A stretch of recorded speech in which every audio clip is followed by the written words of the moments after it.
Welcome back to Forza Horizon 5. It's another week in Mexico. ...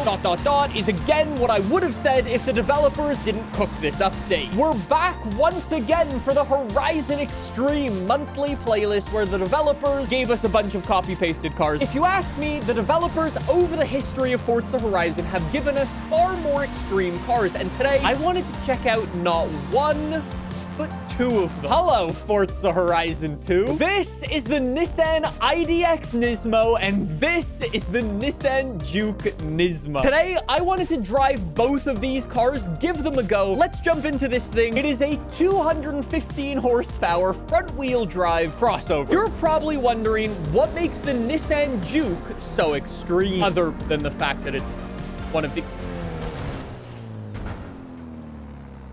If you haven't already, you can pick up a sticker like this one, the bad driver on board sticker, which apparently I need to put on my car later today. The thing that makes this car unbelievably extreme is that for some reason, the Nissan engineers who were working on this car went, what if we put a Nissan GTR engine in it? They did it. I'm gonna give this thing a GTR engine. Very good. And then I'm gonna give it some all-wheel drive, making it literally one of the most extreme crossovers ever made. Guess I should also probably do the other things that they did. So I'll give it some upgraded brakes. Sport brakes is probably quite important. We're gonna make it legit to the Nissan Juke R, okay? This wouldn't be an AR12 video without any fun facts about the Nissan Juke. Words I never thought I would say. Essentially, what I've done here is recreated the Nissan Juke R. The Nissan engineers who were working on the Nismo, or the GTR, in the after hours of the Nissan GTR factory, some of the engineers were like, hey, what if we put a GTR engine into the Juke? Now, I know what you're saying, Nick, that's cool and all, but it's a one-off. They never did anything with it. Wrong. As it turns out, Nissan actually made 5 of these things. 3 of these cars were actually sold to people, and the other 2 are still owned by Nissan in a museum somewhere in Japan. I know there's still gonna be some people watching this video going, but Nick, it's a Nissan Juke. It's not extreme. Why are you talking about it in this Forza Extreme video? Oh, you could not be more wrong, sunshine. This car here, it's number 69. That is a Nissan Juke R. And over there is a Bugatti Veyron. Bugatti Veyron, 1,000 horsepower. Nissan Juke actually gets a better launch off the line, accelerates away, and he's not even catching. It's not even like it's the launch that got him the win.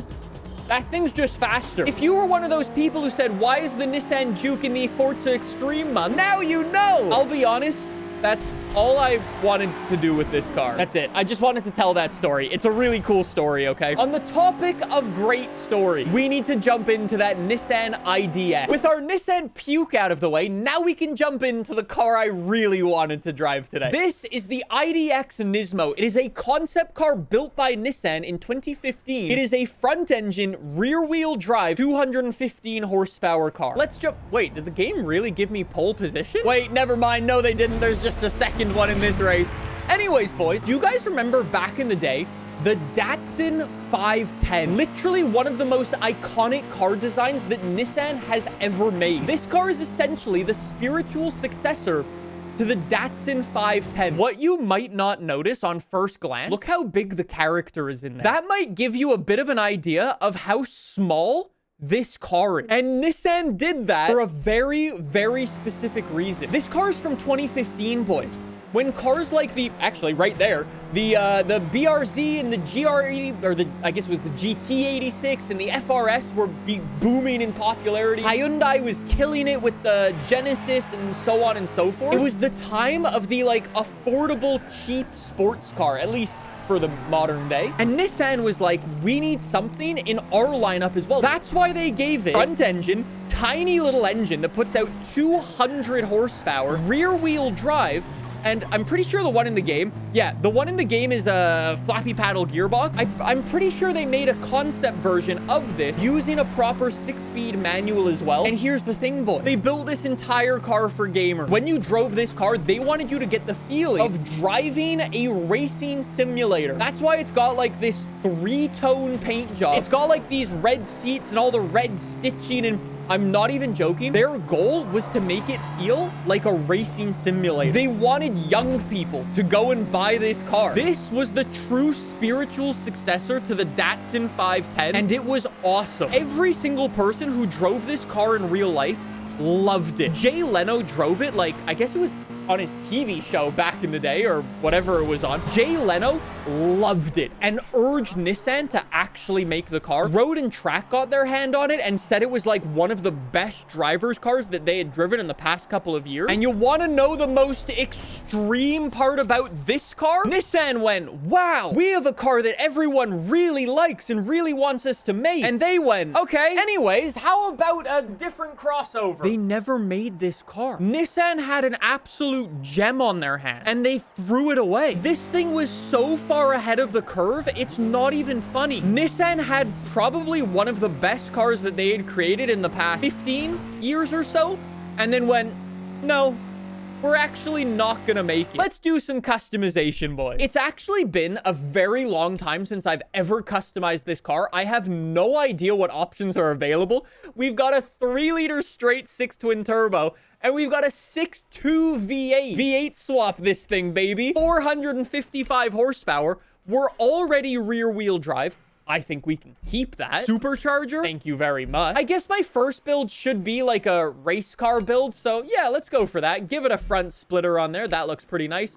Rear, I didn't think it looked that bad back then, but Forza Aero hasn't changed in like 10 years, huh? I guess I won't change the tire compound because that makes me jump up to S1. I guess we will go and get some thicker tires in the back because it was already pretty slidey and now it's going to be even more slidey. What's nice about doing a Forza Extreme video in Forza Horizon 2 is, luckily for us, that how is the efficiency 0% and 1%? Can I get any weight reduction? I can. I can get 62 pounds of weight reduction. Guess we're good to go. Let's just get a paint job on this thing because, not gonna lie, I actually hate the look of this car with like its concept livery on. I think it looks awful. This car in white, just straight white, looks so nice. Kat says it almost looks like it could be a Hot Wheels car. It's kind of funny you mentioned that. So, boys, here's the deal with the IDx. Okay.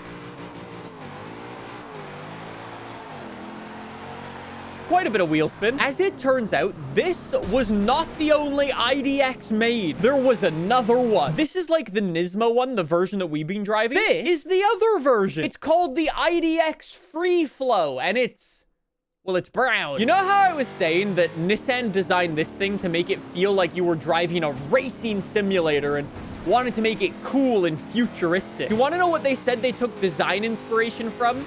For the free flow? Chat, they didn't take inspiration from a vehicle, I'll tell you that. Someone says a box? You're getting close. A Dyson?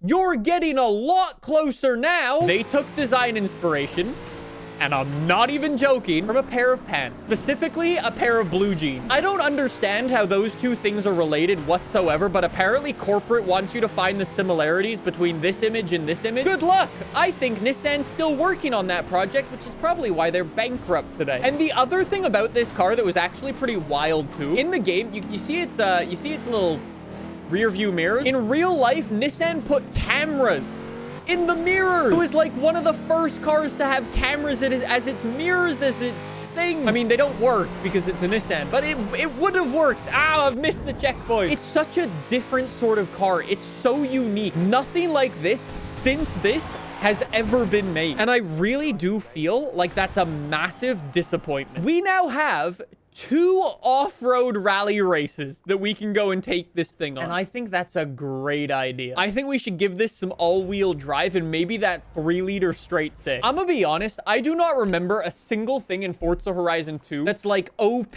or like the optimal strategy for anything. So I'm really just building cars blind here, I must say. But I guess we're just gonna put parts on the car and damn it, that makes me S1 class. I guess I'll give it more weight reduction if I'm going rally racing. Oh, perfect. A class. Thank you. The AI are about to get cooked. I have a sneaking suspicion that this car is going to be absolutely rapid for off-road racing.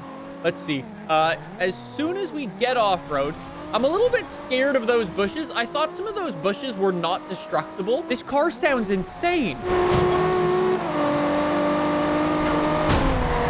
I didn't know Forza Horizon 2 had those sorts of engine noises. Already up to P1 with the IDx. This might be a hot take. I think I would get more excited seeing this car than any of the R34s, S15s, 300ZX, whatever. I just think this thing's so cool. I think I built one of the best driving cars I have ever made in this game. ...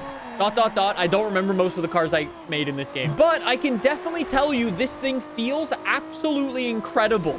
The grip is just wild. It's an awesome car. Like, it gets the perfect amount of slip and slide through the corner so you can get your angle out. What a fantastic car. Oh, the rain light doesn't work on the back. I wonder if the rain light comes up in the rain. I think what we've established there is that Nissan actually should have made this thing into an off-road race car, because that's just awesome. Anyways, I think we have one more build that we need to go and do. It's a Nissan. It's front engine. It's rear wheel drive. We're going drifting. Forza Horizon 2, unfortunately, doesn't have any of the fancy drift stuff we have in Forza Horizon 5. There's no drift suspension.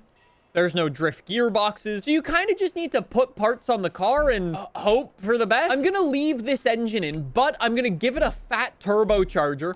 I'm going to remove all of the aero on it because I want to actually slide the thing around nicely. Then I've already got rally tires. I think I'm just going to go back to stock tires, honestly. Then we definitely need to upgrade the whole drivetrain and stuff. Hopefully that way then I can actually tune everything. Was it a strategy in Forza Horizon 2 to put rally suspension on to get better steering angle? It might have been. I'm going to try it. I think it was. You could get nearly 1,000 horsepower with this little thing. Nah. Okay. I was only going to run like 500 or 600, but that changes things. All right. Well, let's do a little bit of tuning. There was tuning in this game, right? Yes, there was. Okay. Thank you. Straight up, I have too much horsepower for this drift zone, but that's fine. It's not going to be an optimal drift. It's not going to be this, that, or the other. It's just going to be fun, and I'll enjoy it. Was anybody else a little bit disappointed that this road was never actually like a true drift zone and the developers only made it a speed trap? It's perfect. Oh yeah, this was also back in the day too. When you went through like the speed traps, you didn't go, so you could just crash into the traffic and stuff. Oh no. Weren't drift zones only added in FH3? Wait, were they? I thought there used to be a really good drift zone. Maybe it wasn't a drift zone. Maybe it was just a drift road we did it on. No, it was a speed trap too. Ah, there were no drift zones in that game. I always remember drifting this road. I guess I just assumed that it was a drift zone. Okay. What a fun little drift car though. Keep in mind, no drift suspension, no fancy upgrade. The fact that this works so nicely is just awesome. Boys, you think I can wrap this up with a lovely 360? Even Tiggy's impressed. I need the YouTube comments to nominate a car for me to drive next time for our final episode of Forza Extreme.